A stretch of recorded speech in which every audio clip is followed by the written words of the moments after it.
Bonjour mes chers amis, et voilà, donc même pendant la période de vacances, rien comme des propos, des paroles, des enseignements de Shlomo HaMelech, du roi Salomon, pour nous inspirer en cette belle journée, mais également pour notre vie.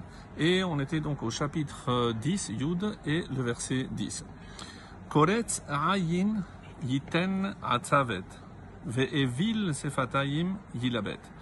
Alors, Koretz ayin, celui qui cligne de l'œil, Yiten atzavet, il va donner atzavet, ici du chagrin. On expliquera pourquoi.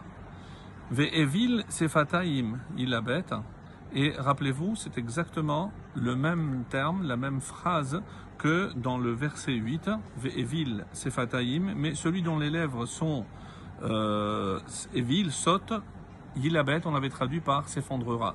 Alors, tellement, pourquoi on a repris exactement les mêmes mots, qu'il y a une traduction dans les Septante qui, comme on l'avait déjà expliqué, dans chaque verset, il y a donc une opposition. Donc si d'un côté c'est le mal, donc il faudrait de l'autre côté le bien. Et d'abord on va expliquer pourquoi c'est le mal. Qu'est-ce que c'est cligner les yeux? D'abord l'explication du Metsudot David qui nous dit que c'est une allusion pour faire le mal. Donc une incitation à l'autre, allons faire du mal, ou alors aussi pour se moquer. C'est pour ça par exemple qu'on explique que même la Shonara, on n'a pas besoin de véritablement parler, de sortir des propos, même en clignant de l'œil, on peut faire du mal. Et le Ride, dont on avait parlé, donc d'après ces manuscrits, explique que cligner, c'est séduire les femmes. Et pourquoi alors ça peut causer du chagrin? Parce que si j'arrive à séduire une femme, donc ici une femme mariée, ça va évidemment engendrer, causer du chagrin à son mari. Donc ça c'est l'explication très originale donc du Ride. Alors la deuxième partie, je disais, d'après la traduction de la Septante, c'est pas la traduction que nous avons, il voudrait dire comme suit, et celui qui critique avec franchise procure la paix. Donc par opposition au chagrin, donc le mal, donc on a le versant opposé, donc pour provoquer le bien. Verset Yud Aleph, de 11. Mekor Chaim Pitzadik, la bouche du juste est une source de vie. Ufi Rechaim, donc l'opposition, mais la bouche des méchants, Yechase Hamas, sera couverte par la violence. Et cette partie aussi, on l'a vu donc dans le verset 6. C'est exactement repris mot à mot, Ufi, donc dans le verset 6, la deuxième partie, Ufi Rechaim, mais la violence, on avait dit, couvre la bouche des méchants. Alors, puisque dans le verset 11, on a repris une partie, on peut aussi supposer que dans le verset 10, on peut laisser, comme nous l'avons nous dans notre tradition, cette même version que dans le verset 8.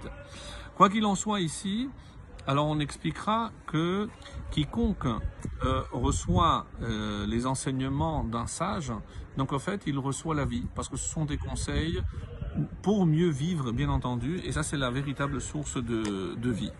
Alors, ensuite le verset 12, Sin'a teorer medanim, la haine suscite medanim, des disputes. Ve'al kol peshaim techase ahava, mais l'amour couvre toutes les fautes. Donc il y a ici cette opposition. Par exemple, le Malbim explique pourquoi on parle de médanim pour dispute, donc on connaît un autre mot, rive ou mériva. Parce que ici, normalement, rive, c'est lorsque on est en désaccord, donc il y a un désaccord, mériva, ça fait une dispute. Mais médanim, la racine, explique ici le Malbim, c'est la racine din. C'est parce qu'on a un différend et donc on va devant le din, devant un tribunal pour être jugé. Alors, il y a ici, dans Kala Rabati, donc un très petit traité, un passage tellement intéressant que j'ai préféré vous le lire directement. Et il dit comme ça, Kofin Oto Livnot Bet Sha'ar, pardon, voilà. Sin'a teorer medanim ve'al kol peshaim techase ahava, donc le verset 12 que nous venons de lire. Rabbi Nechemia a dit, ba'avur sin'at chinam, à cause de la haine gratuite, ishto shel adam mapelet nefalim. Lo alenu, une femme peut faire des fausses couches. Ubanav metim ketanim, et des enfants peuvent mourir en bas âge. Umeriva Rabba Betor Beto, il y aura toujours de grandes disputes au sein de la maison.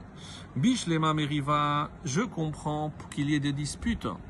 Sinat Rinam Gorer Retriv, parce que s'il y a de la Sinat Rinam, de la haine gratuite, donc ça va engendrer évidemment des disputes. Dirtiv Sinat et Orer Medanim, parce que la haine peut entraîner des disputes. Et là, m'appelle Nefali Minalan, mais pour quelle raison tu dis que ça va entraîner des fausses couches? Et il répond, Lachav Hikitiet Benechem, un verset dans Jérémie, chapitre 2, verset 30, Lachav Hikitiet Benechem, c'est en vain que j'ai frappé vos enfants, à laïske shav, pour des affaires en vain. Et que veut dire ici? C'est pour ça qu'on a dit que c'est ahavat chinam, donc une haine gratuite. On rajoute un autre verset, Besifte navon timatse chochma, donc sur les lèvres de l'homme intelligent se trouve la sagesse, Veshevet legev hasar lev, mais le bâton est pour le dos de celui qui est privé de cœur. Excellente journée et à demain.